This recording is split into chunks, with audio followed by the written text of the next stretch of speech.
Hello everyone, in this video we'll talk about IPv6 and the concept of tunneling.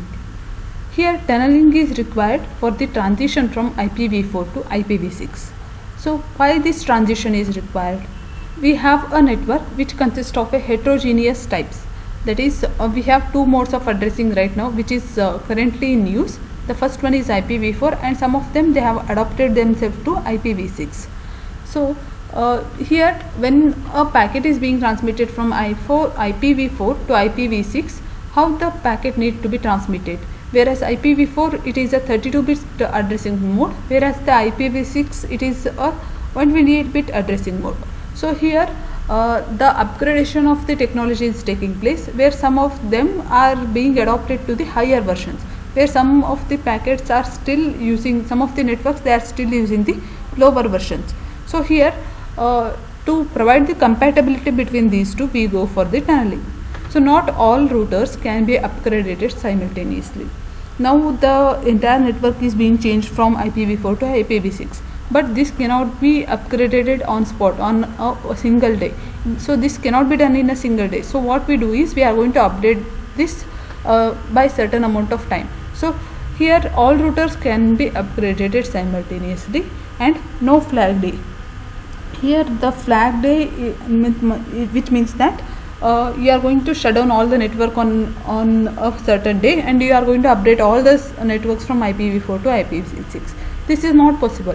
So here no flag day is allowed to transmit from IPv4 to IPv6. So it is going to take certain amount of time to adopt themselves from IPv4 to IPv6.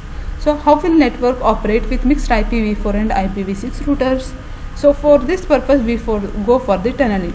Tunneling is IPv6 datagram carried as a payload in a IPv4 datagram among IPv4 routers. So if you have the IPv4 routers, then if it receives the IPv6 packet, then it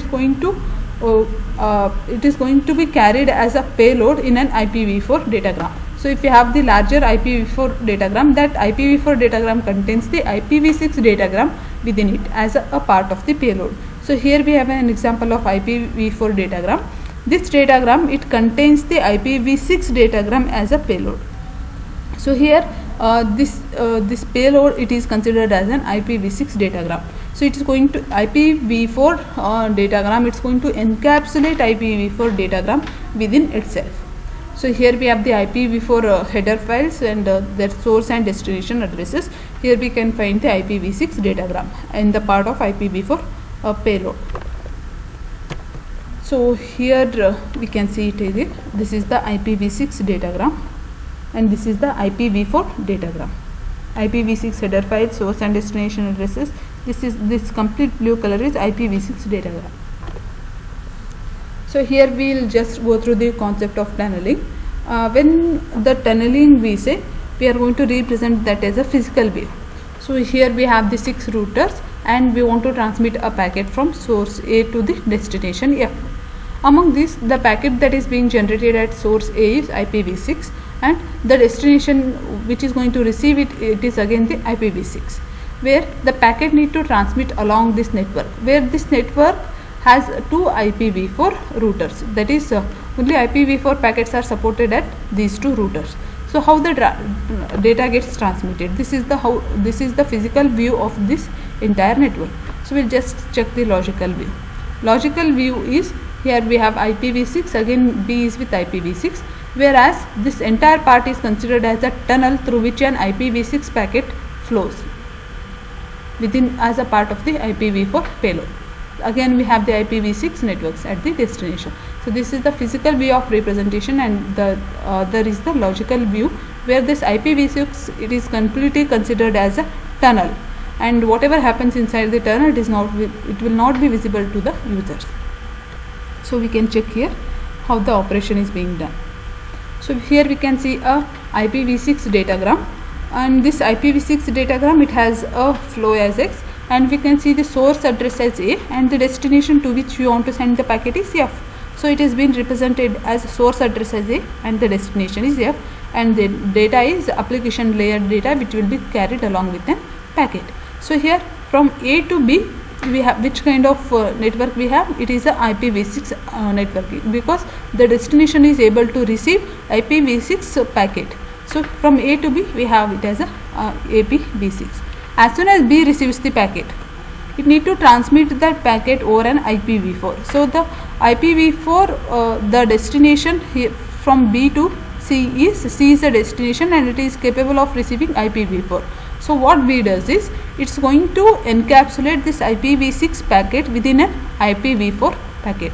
So you can see this as an IPv4 packet, and IPv6 packet is encapsulated within an IPv4 packet with the source as B, where this IPv4 network is going to end. It is going to end at E.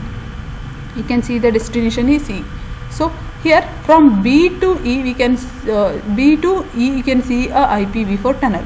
So the source is B and the destination is E.